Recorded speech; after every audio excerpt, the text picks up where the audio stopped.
Right, so the next part we're talking about a mixture of gases, partial pressures of these gases. So we know that it's very rare to find just one gases, right? Especially in the atmosphere, you have multiple gases all around. So partial pressure is the pressure caused by one gas in a mixture of gases, right? And when you add all of these partial pressures up together, you actually get the total pressure. Quite simple when we think about it. So example, air is composed primarily of nitrogen and some oxygen and then some random other kind of gases out there, right? And to find the total pressure, you just add the pressures together and gives you the total pressure. This is a generic equation for finding the total pressure. Adding them all up together gives you the total pressure. It doesn't matter of what gas you have, right? We're going to take a look at a problem here. It says, if a 40-liter cylinder is filled with 5 moles of nitrogen, 2 moles of oxygen, and 3 moles of carbon dioxide at a temperature of 400 Kelvin, what is the pressure inside the cylinder? Okay, so in this example, there's actually two ways to solve this problem. There's a hard way, and then there's an easy way. So let's see, we have 40.0 liters. That is equal to the volume. And then we have 400 Kelvin. That is equal to the temperature. It wants to know the pressure inside the cylinder. So what is the pressure of the cylinder? That is unknown. So we have volume, we have temperature, we don't know pressure, but we also have moles. So we're going to be using PV equals nRT. And the moles that we have, so we have moles of nitrogen, and that is 5. We have moles of oxygen, and that is 2.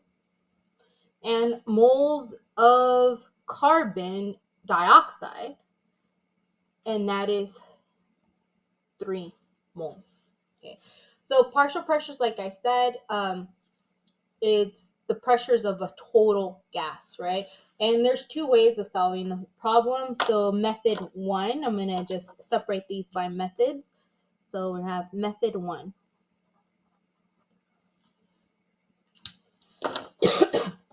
In method 1, we're going to find or calculate the pressure of each gas. Then add them up. Then add together. So remember, PV is equal to nRT. We are solving for P.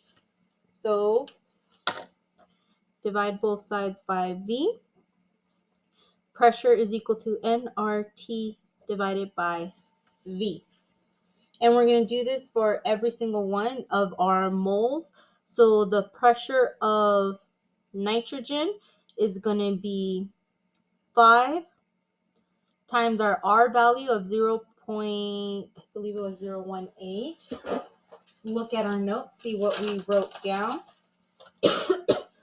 0.0821 times our temperature, which is already given to us in Kelvin, which is 400, okay, divided by the volume, and our volume is 40 liters. Okay, all the units end up canceling out on this, giving you your unit of your pressure, okay, which is going to be atmospheres because our R value is in atmospheres.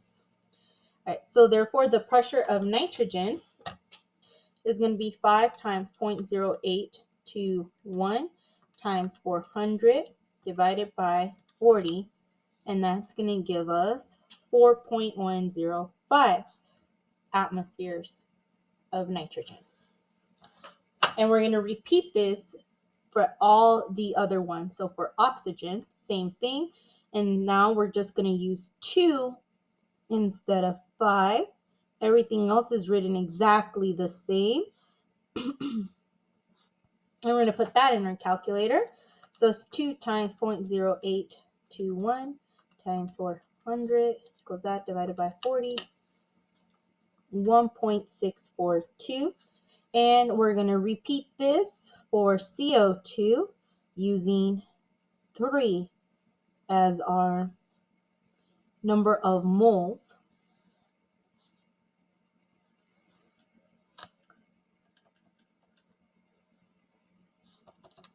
I was going to try to see if I could just change it, but I was going to end up messing everything up.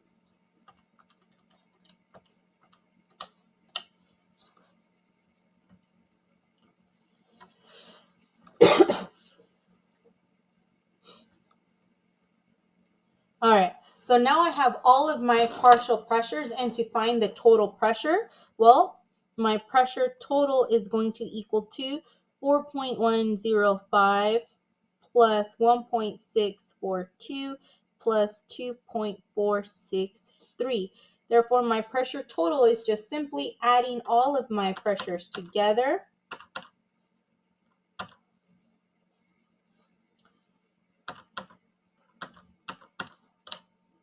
And I get 8.21 atmospheres as my pressure total. All right, so that was nice and lovely, right? And let's look at method number 2.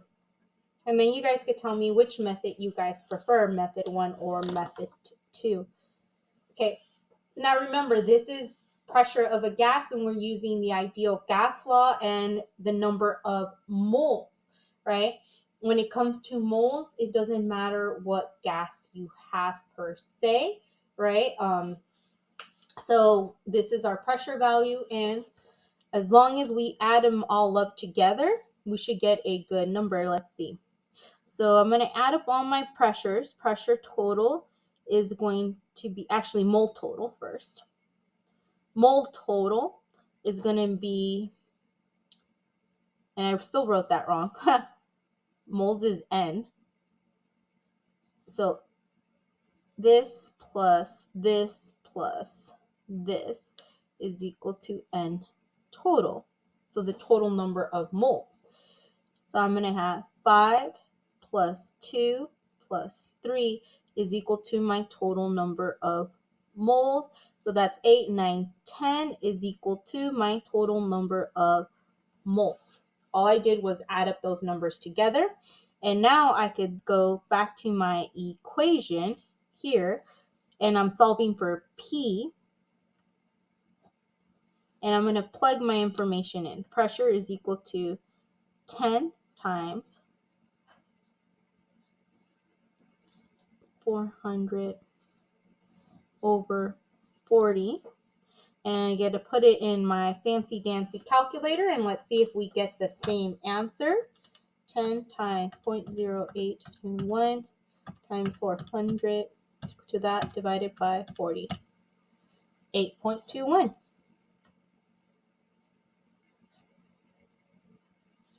All right.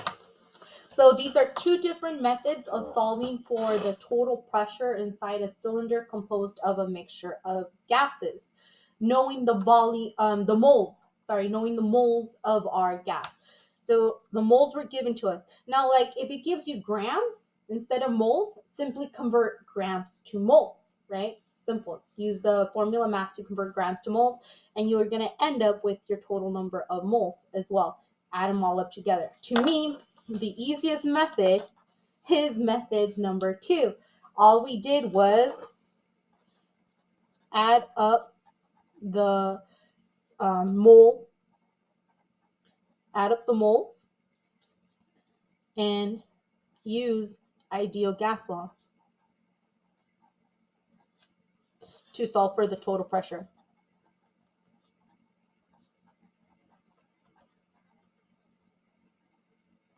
Here, in this one, we'd use the ideal gas law for each one of the different moles, to get each one of the unique different pressures.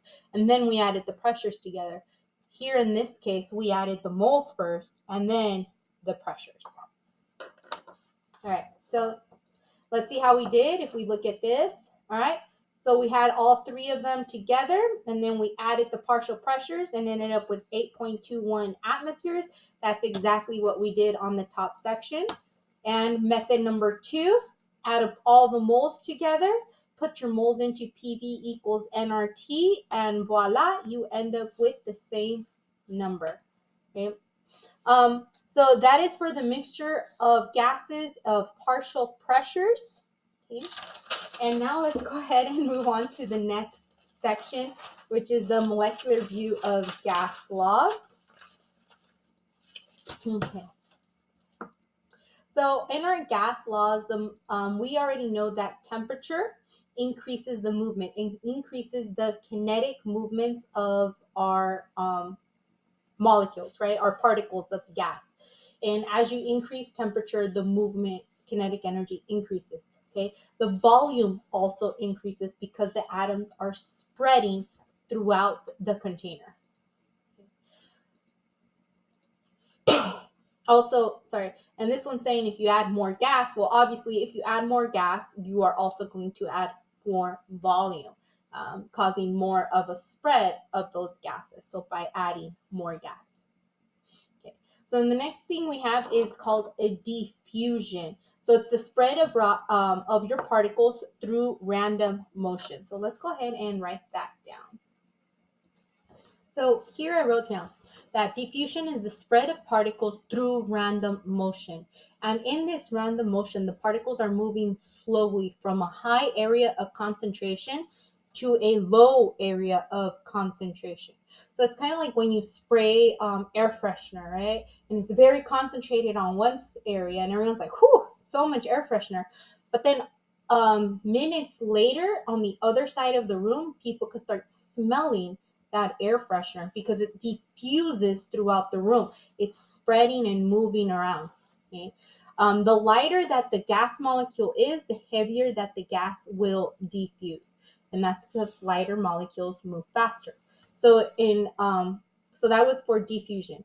Let's go ahead and look through effusion and what effusion is. So effusion is different from diffusion. Diffusion is just the movements of our gas, while effusion is the escape of the gas. So there's a leak in your container, that is effusion, right? You hear gas escaping from the balloon, that is effusion. And the lighter the particle is, the faster that the gas will escape, and that's because lighter particles move faster. And as they move faster through that kinetic energy, they're going to collide with the walls more often, which allows them to find the exit of that wall sooner than heavier particles that move a lot slower. Um, So another example of effusion, okay, we have nitrogen, helium, and argon. Helium is a very, very light molecule compared to nitrogen and argon. And over time, you could see that if you're not using a regular helium effective balloon, right, that helium will actually get a lot smaller faster because it's going to have more gas escaping, right? You'll notice that nitrogen is next and then argon, okay? Because argon is the heaviest of all of these gases. All right, so now that we're done with diffusion and effusion, which is just the movement of the particles, remember, to just so we could see one more time. Diffusion is just the spread of your gas molecules throughout a container, right? They're moving around. So if you had a concentrated area, let's actually make a better illustration. So if all your gases were concentrated here because you sprayed Febreze or something like that, they're all concentrated here. Well, next thing you know, your gases are going to start spreading throughout the container, and this is diffusion. I forgot an F somewhere in here. Diffusion. There we go. Okay. Now, if while they're spreading and moving about, let's say there is a window here or a door or something like that, and the gases were here and they start spreading, they could actually leave. and escape. Okay, and that escape is called effusion. All right, the next part now is we're going to put all of this together in one of our favorite subjects called stoichiometry. And this is now, however, gas stoichiometry. So since we brought in moles, we had to expect to learn some gas stoichiometry. Okay. This process right here is just representing fermentation, right? Probably a beer distillery of some sort, okay? And it's showing the reaction of our sucrose being fermented and turning into CO2 and alcohol, C2H6O. Okay, and we use stoichiometry to figure out how much of everything we're going to need and gas laws just to do that. All right, so gas stoichiometry, we're using PV equals nRT because the ideal gas law has moles inside of it. And with that, we're actually able to calculate other things. So we could calculate pressures, volumes, temperatures, grams, particles, everything, because that moles ties us in together to all of it. So if you guys remember, we had a stoichiometry roadmap. Here is one of those stoichiometric roadmaps, starting with moles of A. Okay. So here's my mole of A. And from mole of A, I can calculate pressure, volume, and temperature of A using the ideal gas law of PV equals nRT. I could calculate the number of grams using molar mass. I can calculate the number of particles using Avogadro's number. We can go from a mole of A to mole of B, right, using the balanced chemical equation. So we're going to use the coefficients actually from it. So the coefficients from the balanced chemical equation. We could calculate moles of B. And for moles of B, we could do the same, find pressure, volume, temperature of gas B. We can find grams of B. We can find particles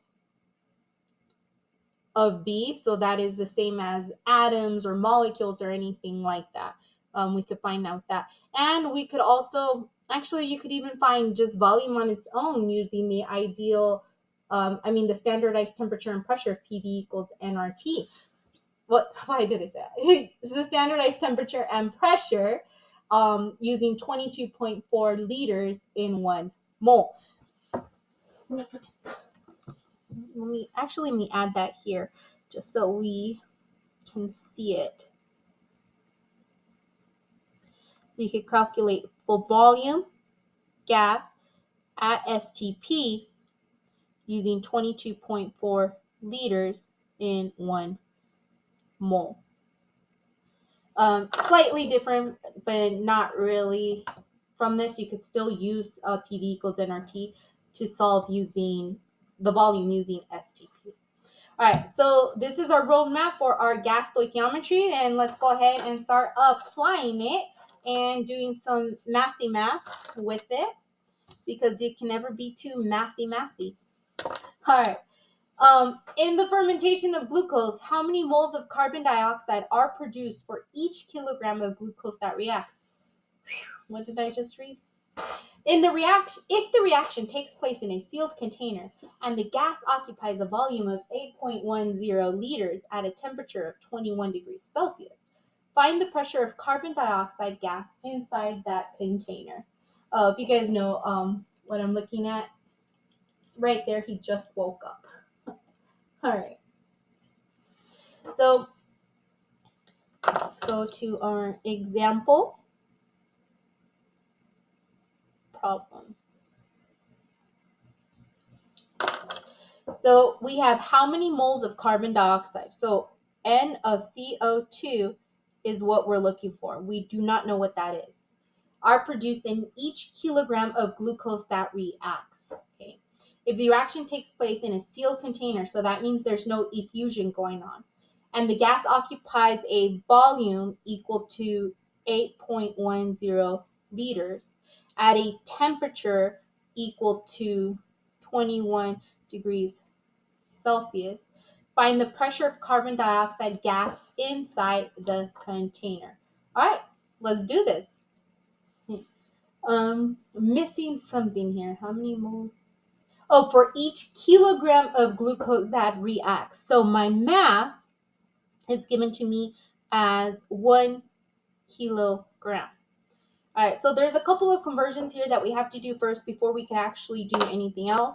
First one is we don't work with Celsius, remember? So it's that plus 273.15, and that's going to give me my Kelvin. So 273.15 plus 21 is equal to 294.15. All right, Kelvin. So now we have Kelvin. Kilograms, we don't normally work with kilograms, actually, and we're looking for moles. And right up here, we said that we can convert grams to moles. So therefore, I'm going to convert my kilograms into grams and then my grams into moles. So 1 kilogram is the same as 1,000 grams. That's just an equality right there. So we have 1,000 grams, this many kelvins, that many liters. All right. I think that we are in a good spot here to try to figure out what we need to figure out. Okay. First thing is first, like I said, we're going to convert grams into moles of CO2. So I'm going to start with 1,000 grams of CO2. And using the molar mass, you could figure this out. So bring that unit down. Grams of CO2 and then mole of CO2. All right. So carbon is 12 and oxygen is 16. And there's 2 of those. So this gives me a molar mass of 44. Grams of CO2 cancel out. I'm left with moles of CO2, which is exactly what I want. Is it moles of CO2? Oh no, we're not using CO2, we're using glucose. See, look at that. For not paying full attention, you guys are probably on there going, we don't have 1,000 kilograms of CO2, Miss V. We have 1,000 kilograms of glucose. So, easy peasy. I'm just going to cancel that out and then go ahead and start again with this. All right. So, I have 1,000 grams of glucose. And now I'm going to convert my glucose into moles of glucose. And let's go ahead and figure it out. So according to this equation, glucose is C6H12O6. So, and I'm going to put this over here. So molar mass of glucose. We have C6H12O6. Carbon is 12 times 6, which is 72. Hydrogen is 1 times 12, which is just 12. And oxygen is 16 times 6, which is 95, 96. All right, and now I'm going to add all of those together. 6, 7, 8, 9, 10. 7, 8, 9, and 9, 18, 180. All right, grams per mole. So I'm going to put 180 grams of glucose down here. Okay. So grams of glucose cancels out with grams of glucose. I'm left with moles of glucose. However, we're not looking for glucose. We're looking for CO2. But the grams it gave me was of glucose. So I'm going to go here. And now I'm in grams of A to moles of A. But I'm not done because I want moles of B. I want CO2. So I have to use the balanced chemical equation to find the moles of B. And according to the moles, to the balanced chemical equation, I have 2 moles of CO2 for every 1 mole of glucose. So let's bring another step in here. So I have 2 moles of CO2 for every 1 mole of glucose. Moles of glucose cancel out, and I'm left with moles of CO2, which is exactly what I want. And I could go ahead and put this in the fancy dancy calculator. So 1,000 times 2 divided by 180 gives me 11.11 moles of CO2. All right, I'm going to go ahead and check to see if I'm in the right path while I do this. Okay, 11.11 is what I got, and they got 11.10 moles of CO2. And that's due to my rounding in my molar mass. I rounded here in my molar mass. All right, nonetheless, now that we have moles of CO2, we could use our equation PV is equal to nRT, because we have N, we have a constant R, we know temperature, we know volume, and we could find pressure because we are also looking for pressure of that container. So pressure is therefore equal to nRT divided by V. So my pressure is equal to the number of moles, which is 11.11 moles, times R, 0.08 H21, 0.0821,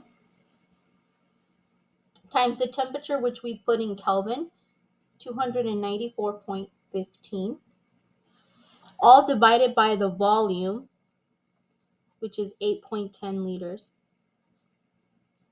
Okay. All right. Liters are going to cancel out with the liters inside of the R constant. Kelvin's going to cancel out with the kelvins in the R constant. Moles is going to cancel out with the moles in the R constant. And the unit that's going to be left over is going to be atmospheres. So now I'm going to go ahead and put this in my fancy dancy calculator.